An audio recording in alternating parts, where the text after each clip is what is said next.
Have this Nine of Cups in reverse, Five of Swords, and then the Justice in reverse. No? So, ang nakikita ko dito ng mga Pisces natin, no? Maybe for some of you, parang sabihin natin na you are in, sabihin natin may pinagdadaanan kayo ngayon, no? Na feeling mo as parang napaka-unfair, no? Ng mundo, no? Sa inyo, no? Regarding na ito sa sitwasyon na pinagdadaanan ninyo, no? So, sinasabi dito na message sa'yo ng mother mo, no? Kasi nakikita niya kung gaano ka nahihirapan sa sitwasyon mo na feeling mo napaka-unfair, no? Something like that, no? So, no, ay parang yun, sinasabi ng mother mo sa'yo, Pisces, no? Nakikita niya, no? Nararamdaman niya kahit hindi mo sabihin sa kanya, no? Na kasi maybe for some of you parang sinosolo mo lang, no? Kinikimkim mo lang, no? Hindi ka nagsasalita regarding sa mga nangyayari sa inyo, no? Maybe kung ikaw tong may person na, no? For some of you, no?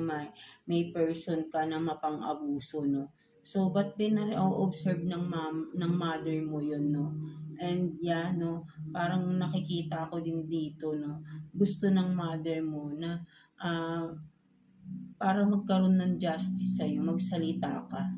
No, something like that. Kasi naaabuso ka dito, no, for some of you Pisces, no. So, nakikita ng mother mo yun, no, kung gaano ka naaabuso ng tao na ito, no. So, sana parang this mother of yours is hoping na sana ay magsalita ka for you to have this justice na deserve mo, no, mga Pisces natin. No? So, ayun yung nakikita ko rito, no. Kasi parang ano ka no, parang nagiging sunod-sunuran ka sa person na ito right? No, parang wala kang boses for some of you, no? So nakikita ng mother mo yun, no?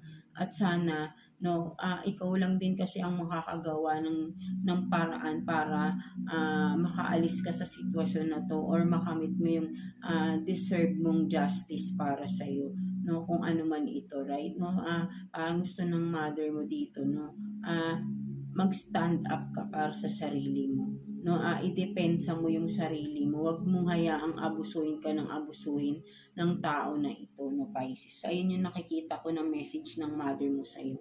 Wag mong hayaang abusuhin ka ng abusuhin, no, depensahan mo yung sarili mo dito, right? No, maybe baka